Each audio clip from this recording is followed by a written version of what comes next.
Hello எல்லாருக்கும் வணக்கம். என் பேரு ஆதர்ஷ். இந்தியா இந்த சாம்பியன்ஸ் ட்ரோஃபி ஃபைனல்ல ஜெயிச்சுட்டு ஒரு வருஷத்துக்குள்ள 2 ட்ரோஃபிய ஜெயிச்சிருக்கா. ஆதித்யாவும் இப்ப ஒரு கெஸ்டா 2வது அப்பியரன்ஸ் பண்ணிட்டு இருக்கான் அந்த சேனல்ல. நீ என்ன நினைச்ச இந்த மேட்சை பத்தி? ஆமா வியூவர்ஸ், நம்ம ஜெயிச்சிட்டோம் சாம்பியன்ஸ் ட்ரோஃபியை. நிஜமாவே ரொம்ப ஹாப்பியா இருக்கு. வாஸ் ஜஸ்ட் வாட்சிங் தி பிரசன்டேஷன் அதெல்லாம். And what a performance by India இல்ல today. It was like a dominant performance. நான் நேற்று சொல்லிட்டு இருந்தோம் ஹார்திக்கோட அவைலபிலிட்டியை பத்தி கொஸ்டின் மார்க் போகுது, விளையாடுவாரா இல்லையா அப்படின்னு. But there was no changes இந்த 11. அதே டீம் வச்சுதான். And what a performance. I think New Zealand also அவங்களோட லிமிடேஷன்ஸை வச்சு நல்லா ஃபைட் பேக் பண்ணாங்க. They didn't let anything through. ஸ்பின்னர்ஸ்லாம் செம்மையா போட்டாங்க. Knock by Rohit Sharma as well. Finally அவர் ஒரு லாங் இன்னிங்ஸ் விளையாடி பார்த்துருக்கேன். we know the old Rohit, he will play 20 overs நிப்பாரு, அதுக்கப்புறமா கேரண்டி செஞ்சுரி தானு. எப்படா ரோஹித் சர்மா இந்த மாதிரி ஒரு இன்னிங்ஸ் திருப்பி விளையாடுவார்னு நான் நினச்சிட்டே இருந்தேன். And I was actually hoping இந்த ஃபைனலில் he will shine and rise to the occasion அப்படின்னு. and he did really well, I thought. ரோஹித்தோட இன்னிங்ஸ்க்கு வருவோம். இப்ப டீம் ஆன் டு தட் நம்ம முன்னாடி என்ன சொன்னோம், இந்தியன் டீம்ல ஹோப்ஃபுல்லி மாற்றம் இருக்கக்கூடாதுன்னு சொன்னோம். மாற்றம் இல்லை. ஹர்திக் பாண்டியாக்கு பதிலா யாரு விளையாடுவான்னு நம்ம நினைச்சிட்டு இருந்தோம். If he was not fit, luckily he was fit. நியூசிலாண்டுக்கு Matt Henry was a bigger fitness concern for them, with a lot of rumor that he would miss the match. வார்ம்-அப்ல இருந்தே சொல்லிட்டார் that he will not play. Nathan Smith Mitchell Santner கரெக்டா toss ஜெயிச்ச உடனே batting விளையாடணும்னு சொன்னார். இப்ப முதல் 8 ஓவர்ல ஒரு 57 ரன் வந்ததுன்னு நினைக்கிறேன். நான் இப்பயாவது நான் நிறைய இதை பற்றி ட்வீட் போட்டிருக்கேன், நான் வீடியோல சொல்லியிருந்திருக்கேன். இப்பயாவது எல்லாரும் யாராவது ஒத்துப்பாளா? ஹர்திக் பாண்டியா ஒரு வருஷமா he is a batsman. Batting ஆல்ரவுண்டர்ன்னு சொன்னா அது கொஞ்சம் மேல. ஏன்னா ஆல்ரவுண்டர்னா என்ன, இப்ப பவுலிங் போட முடியுங்கிறதுனால அவர் ஆல்ரவுண்டர் கிடையாது. அவர் பவுலிங் போட்டா ஏதாவது ஒரு அட்வான்டேஜ் வருமா, கை சுத்த முடியுமான்னு அப்பதான் ஒரு அட்வான்டேஜ். ஒரு ஓவருக்கு 10 ரன் மாதிரி போனா வருத்தமா இருக்கு. About as India won, I'm very happy. நான் for Hardik Pandya to become the allrounder that we know he has shown to be. நம்ம ஆரம்பத்துல நான் என்ன சொன்னேன், அவர் மேக்ஸிமம் 5 ஓவர் தான் போடுறார், அதனால ஒரு பெரிய இம்பாக்டும் கிரியேட் பண்ண மாட்டேங்கிற. கடைசியும் ஷமியும் ஐ தாட் எதனால ரோஹித் சர்மா அவா கிட்ட கொடுத்த அண்ட் அக்ஷர் பட்டேலுக்கு 2 ஓவர் போல் அவுட்டே பண்ணலன்னு எனக்கு தெரியல. So I know I'm digressing a bit, but that was on the team composition. How did you feel when the seamers were getting hit for boundaries in the first 8 overs? நமக்கு தெரியும் Hardik especially ஓடிஐஸ்ல not a new ball பவுலரும் கிடையாது, and death பவுலிங்கும் அவரோட speciality இல்லை.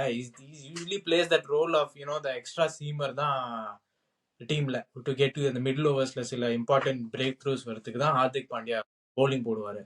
So I think first when you got him opening the bowling to Rachin Ravindra, அங்கேயே game was sort of like it was inevitable.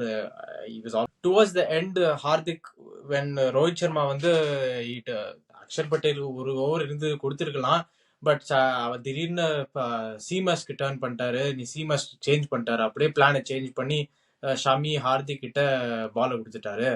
So அதனால I feel அங்கதான் ஒரு extra 20-30 runs போயிடுச்சு அங்க நியூசிலாந்து இன்னிங்ஸ்க்கு பேட்டிங்ல. இல்லைன்னா அவங்க 230 கூட தாண்டி இருக்க மாட்டாங்கன்னு எனக்கு ஒரு ஃபீலிங்.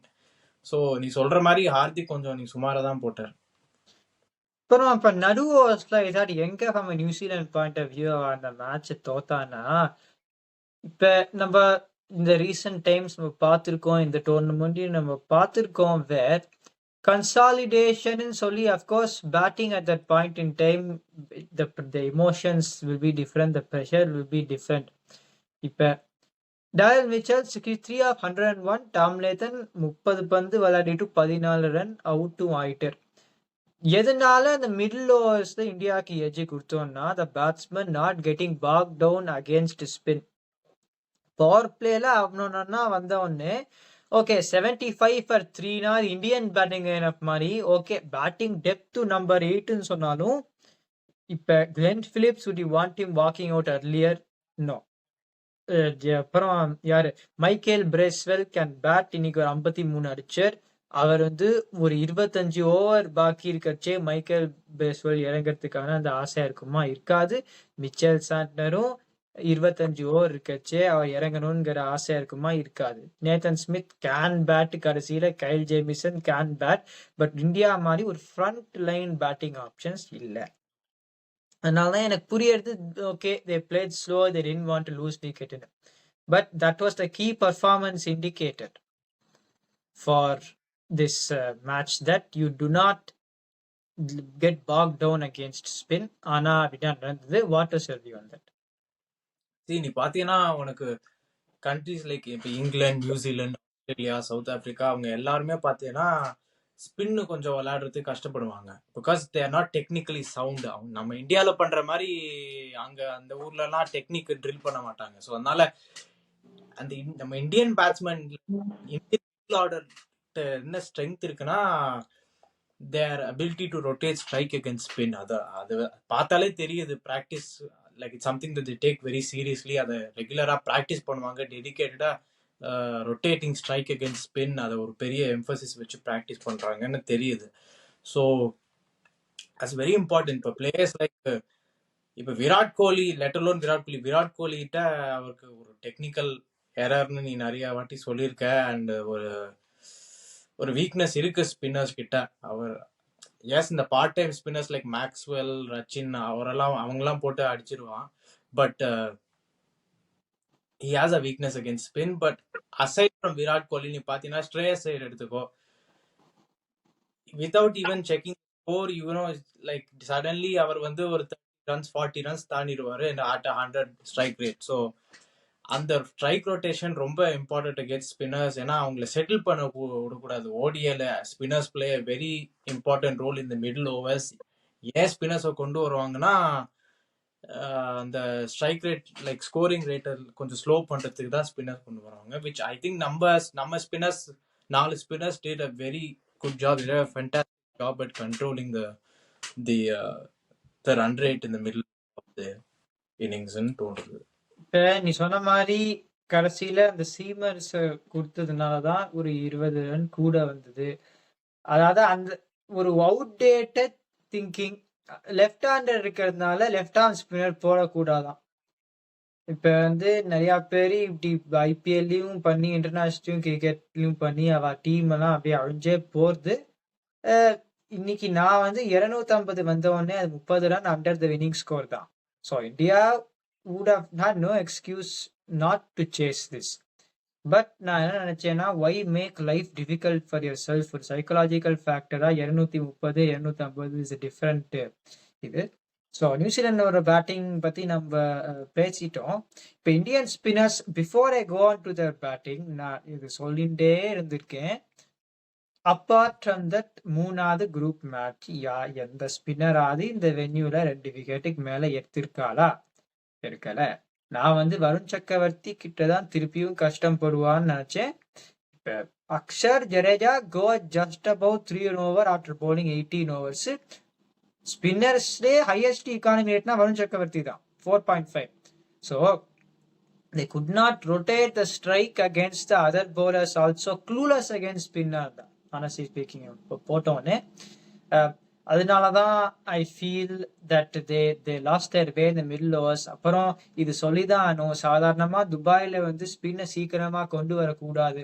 ஆனா அக்ஷர் பட்டேலோட கிளாஸ், வருண் சக்கரவர்த்தி குல்தீப் யாதவ் முன்னாடி கொண்டு வந்தா அக்ரீட். ஆனா நிறைய தடவை அக்ஷர் பட்டேல் தான் சீக்கிரமா வந்து அந்த எக்கனாமிக்கல் ஓவர்ஸ் போட்டு that pressure starts. What is your view on that? Varun சக்கரவர்த்தி வந்து சூப்பரா போட்டிருக்காரு this whole tournament. I think நீ பவுண்டரியே கொடுக்கல. 0-4-0-6.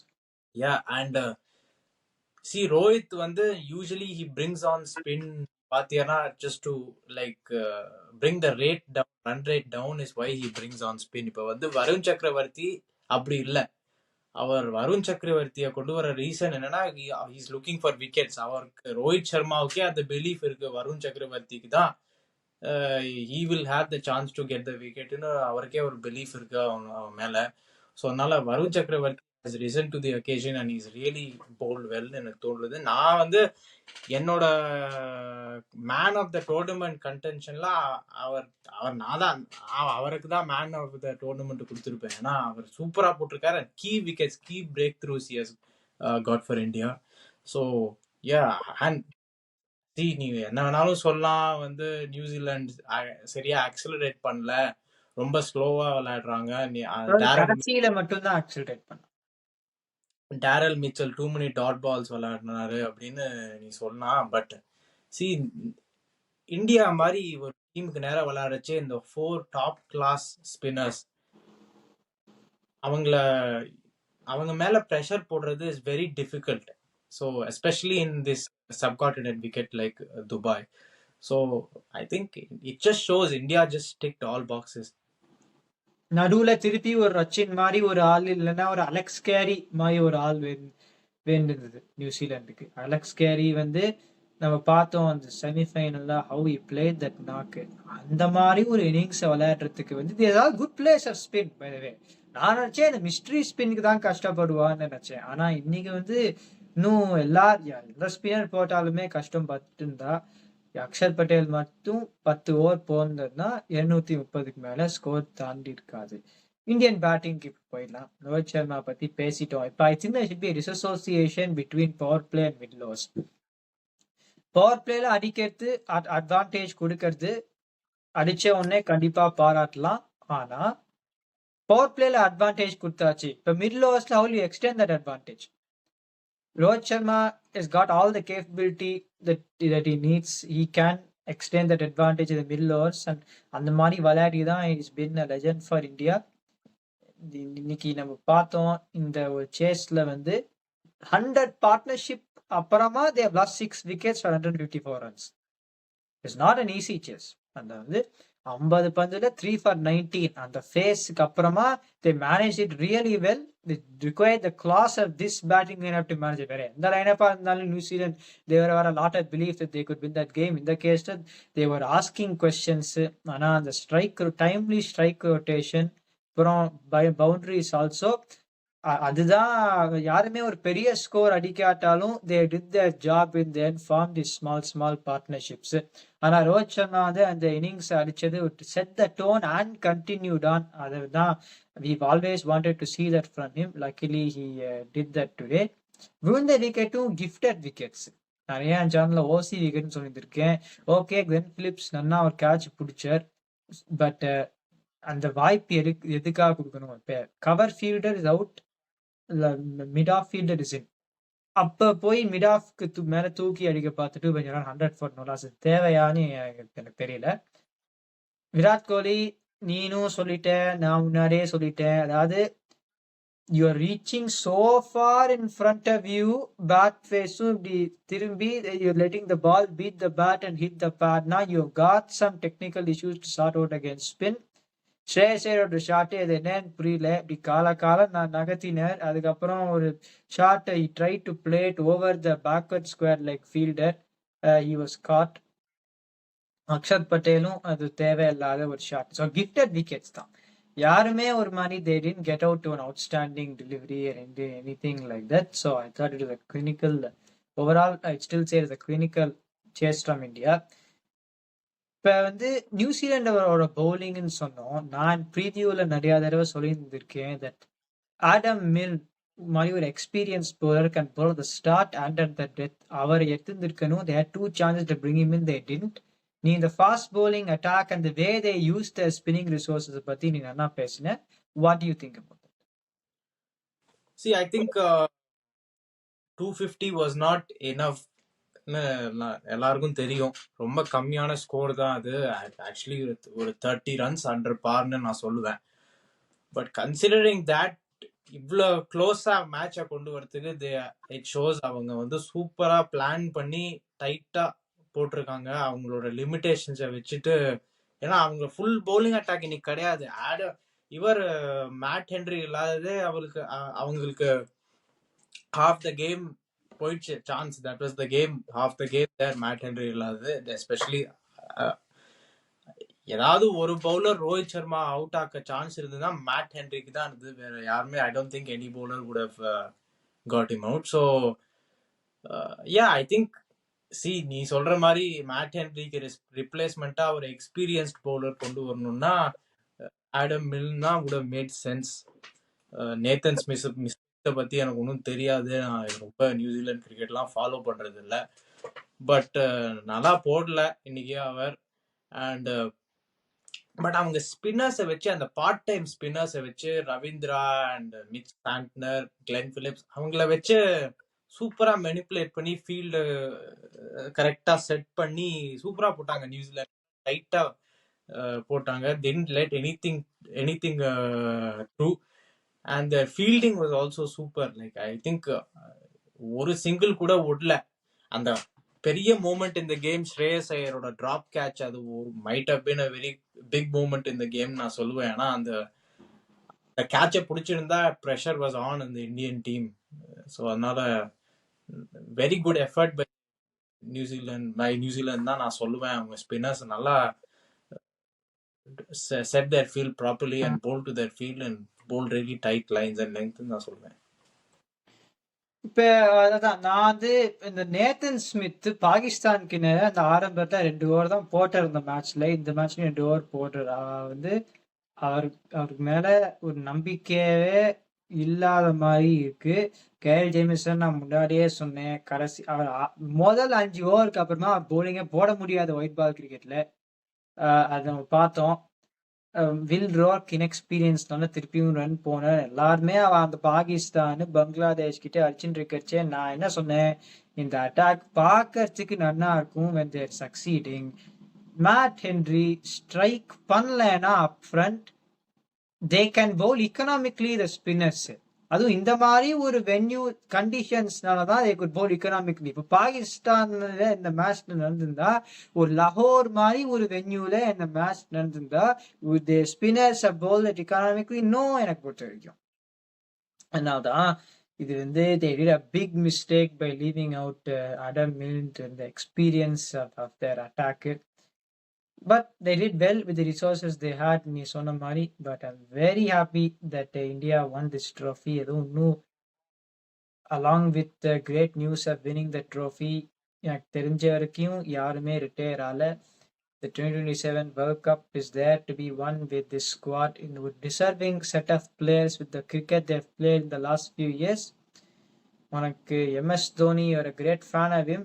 நம்ம 5ஆம் கிளாஸ் படிக்கச்சே அவர் வந்து சாம்பியன்ஸ் ட்ரோஃபியை தூக்கினர். இன்னைக்கு வந்து ரோஹித் சர்மா 12 வருஷத்துக்கு அப்புறமா Rohit Sharma was part of that winning team in 2013 is lifting the trophy. ஒரு சந்தோஷமான ஒரு moment for the players and the fans of Indian cricket. So we're looking forward to the next tournaments. இதுக்கு மேல உனக்கு ஏதாவது சொல்றதுக்கு இருக்கா? இல்ல, definitely I think very big moment for Indian cricket. And as fans ரொம்ப ஹாப்பியா இருக்கு இந்த மாதிரி நம்ம இந்தியன் டீமை சாம்பியன் சொல்றதுக்கு. So after that 2023 world cup loss, இது வந்து ஒரு ஐ மீன் அந்த அளவுக்கு ரிடெம்ஷன் சொல்ல முடியாது, பட் சம்திங் நான் ரெண்டுமே கம்பேரே பண்ண மாட்டேன், ரிடெம்ஷன்னே சொல்ல மாட்டேன். அது முடியாது. ஆமா, பட் நல்லா இருக்கு. நம்மளும் இவ்வளவு வருஷத்துக்கு அப்புறமா சாம்பியன்ஸ் ட்ரோஃபியை ஜெயிச்சிருக்கோம். லைக் அண்ட் லாஸ்ட் டைம் பாகிஸ்தானுக்கு நேரம் we lost that very badly. So அதனால I'm very happy for our bowling team. And ரொம்ப குட் நியூஸ். நான் நினைச்சேன் விராட் கோலியோட மூஞ்சிய பார்த்தா நான் நினைச்சேன் அவர் ரிட்டையர் ஆயிட போறாரு, இதுதான் அவரோட லாஸ்ட் கேம் அப்படின்னு எனக்கு ஒரு ஃபீலிங் இருந்தது. But yeah, good thing he didn't retire, and I think hopefully they go on until 2027. இது ஒரு சரி சில பேர் இந்த வேர்ல்ட் கப் பத்தி பேசுறப்ப நான் என்ன சொல்றேன்னா, that result that you saw happen was the most anti-climactic deserve yeah. cricket. இது அதை தவிர you've seen India's performance against all teams in ODI white ball cricket வந்து எந்த டீமாலையும் இந்தியா வந்து அடிக்கவே முடியாது.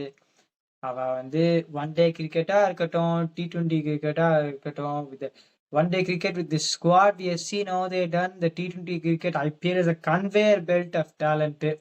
அதனாலதான் I know you'd be happy. I'm very happy that India won this. We can go to watch the IPL with feeling of best satisfaction that India, after winning ICC trophies, அதுக்கப்புறம் என்ன T20 World Cup and the Champions Trophy, two trophies in between the IPLs.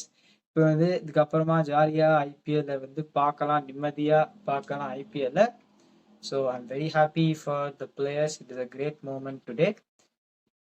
இதுக்கு மேல உனக்கு ஏதாவது சொல்றதுக்கு இருக்கா? இல்லைன்னா கன்வீரா? மேல ஒன்றும் இல்லை வியூவர்ஸ், நான் வந்து இந்த டோர்னமெண்ட்டை நல்லா என்ஜாய் பண்ணேன். Dominant performance by the Indian டீம்னு சொல்லணும். And credit to each and every one of those individuals that who played today. So yeah, I am very happy that we've got a win, a major win, and yeah, hope this continues. அதான். So நம்ம ஐபிஎலுக்கு கண்டிப்பா திருப்பி வருவோம். The previews and the reviews of the matches, will see what is in store. இந்த video enjoy பண்ணீங்கன்னா like பண்ணுங்க, subscribe பண்ணுங்க, இருக்கிற ஃப்ரெண்ட் கிட்டலாம் அனுப்புங்க. அண்ட் ரிமெம்பர், இது வந்து இப்போ ஆதித்யா இருக்கிறதுனால this is our opinions. What's yours?